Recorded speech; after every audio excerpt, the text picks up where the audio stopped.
Thank you very much, Jim. I was last here in this beautiful country about 20 years ago. I think there was a UN meeting on development. I'm grateful to Dr. Moon for having made it possible for me to come again to this wonderful country with its immensely gifted people. Thank you very much indeed for having invited me here to Manila. You know, we're talking of a very ambitious mission, and that is nothing less than global peace. And you might find skeptics, not in this room, for I'm sure all of us are in this room because we do believe it's possible to have global peace. But you might find skeptics who ask, well, is it ever possible?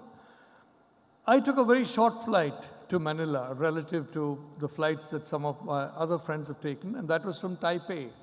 And 70 years ago in Taiwan, hundreds of thousands of people in Taiwan wanted a government that is representative of themselves, not a government imposed by them or on them, but a government chosen by them. Hundreds of thousands of people protested. Thousands of people were unfortunately shot dead.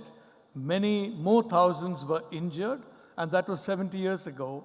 And I'm not very certain that too many people of that period ever believed that a time would come in Taiwan where there would be a government chosen by the Taiwanese people. The people who were in the front line of that agitation, they passed away, their children were born, but before their children became grandparents, Taiwan did evolve into a democracy, and Taiwan today is a full democracy.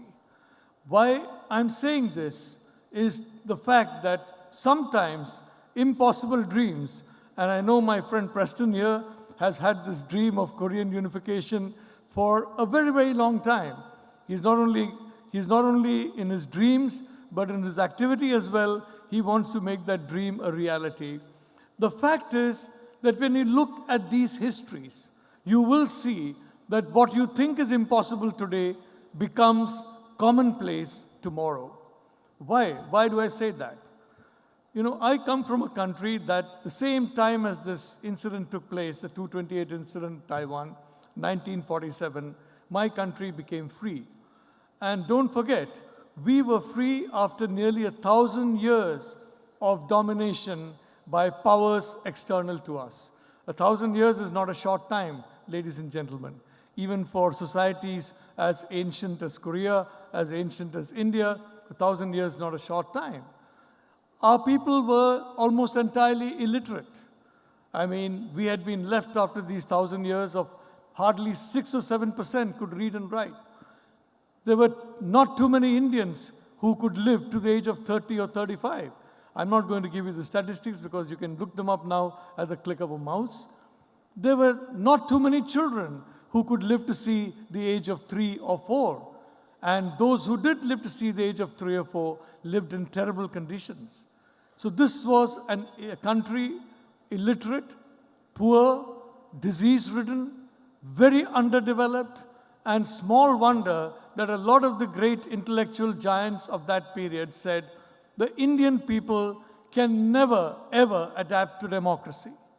Democracy needs a certain level of education. Democracy needs a certain level of income. And Indians don't have income, they have no education. How can there ever be a democracy? I mean, 70 years later, I think you can see that we have survived as a democracy. Not only have we survived, I am proud to say that my country has been a democracy for all these 70 years. There were some small periods where some governments tried to prevent that and dilute that.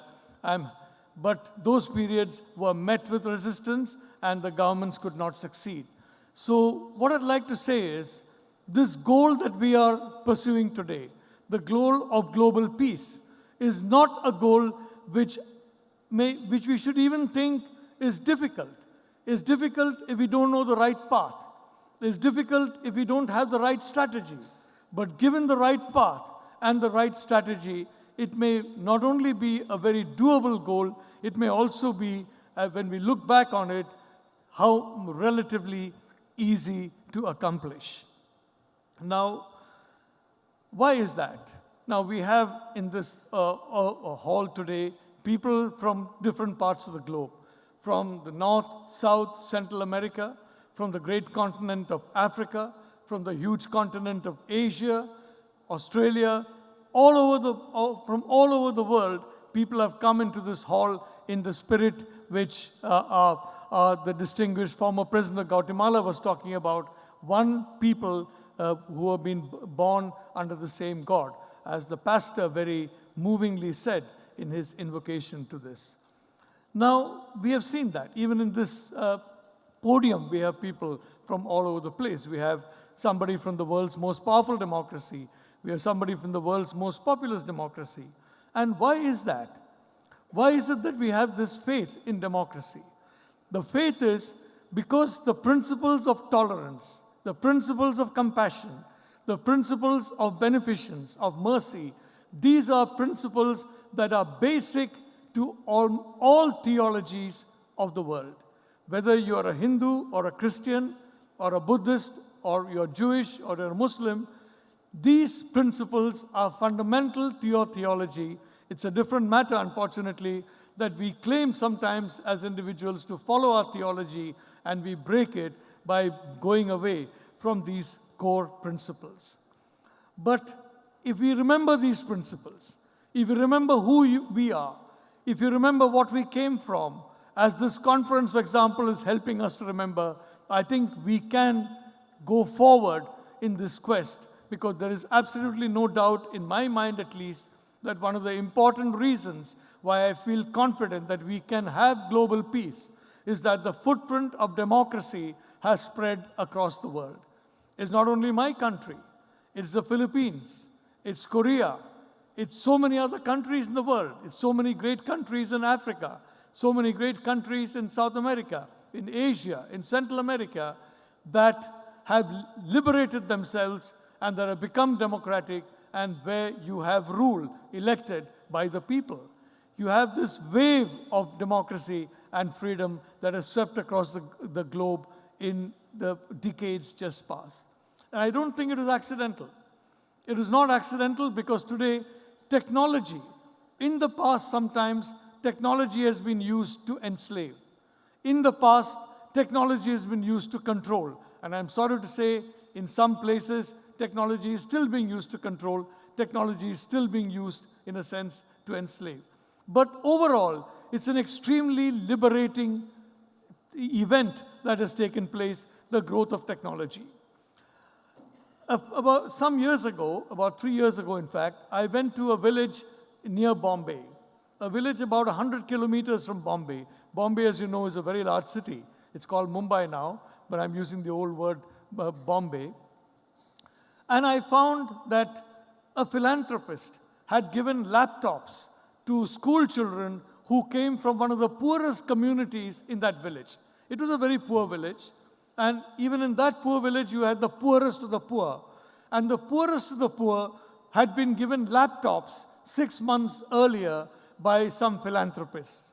So they asked me to come with them.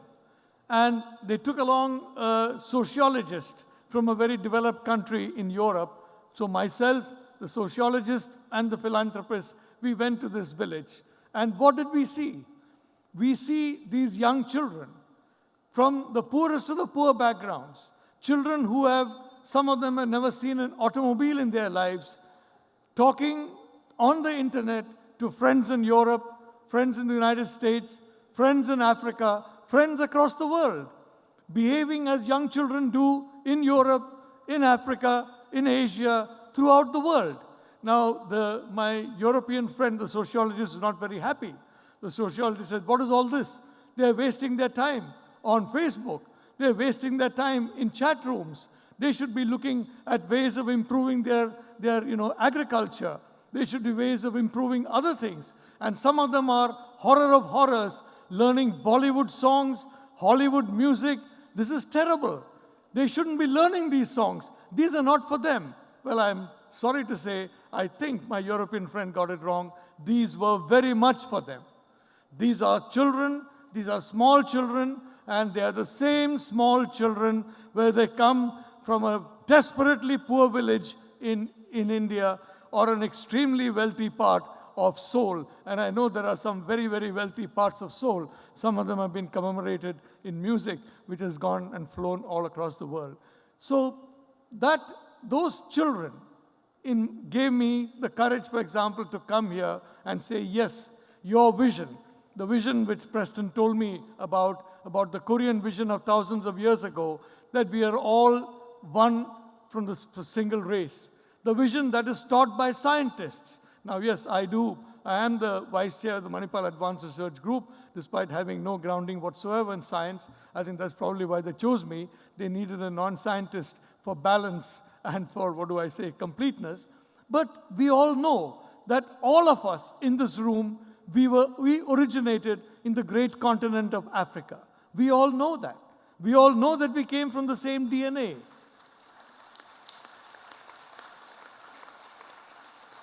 It's an absolute, as much of a scientific truth that we are in Manila, that we all come from the same DNA. And yet, why is it that we are thinking of ourselves as so different and so separate from each other? And what can be done to make us realize who we are?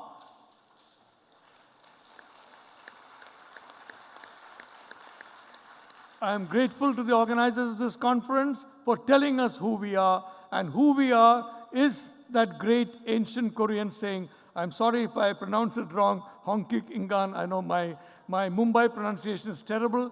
Even whether it's English, whether it's my language, Malayalam, I have this terrible Mumbai accent, and I'll absolutely mangle the Korean. But if I again repeat it, Hongkik Ingan, it's such a noble thought. And that's a noble thought of thousands of years ago. But I just want to tell you that that noble thought was there in India also. We have the saying called Vasudeva Kutumbakam. And that means Vasudeva, the whole universe, Kutumbakam, family.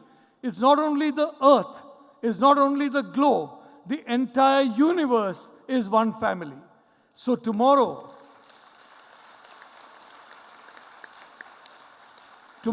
as will certainly happen, we will go in spaceships, we will go on different planets, we will find life there. We must remember that that life is our life. The life forms there are us, and we are them, in the sense that Vasudeva Kutumbakam or Hongkik Ingan, we are one family. All life is one family. I don't want to take too much of time. I mean, I know that you've got an extremely busy schedule. I simply want to say that I think it's important that when we leave this conference with a clear idea of, if we want to be unless you've also given 1 million opportunities to people. That is not the money you have, it's the good you do that defines you and that makes you worthy of human respect. So I think these are fundamental values that we need to understand. And these are fundamental values that we can get from this great quest of the Korean people towards unity. Now, we in India, I can tell you, you come anywhere in India, you'll find Korea. You'll find the big Korean brands are more, if I may say so, there are more Korean billboards in Mumbai or Delhi than in Seoul, and certainly in Manila. They're all over the place.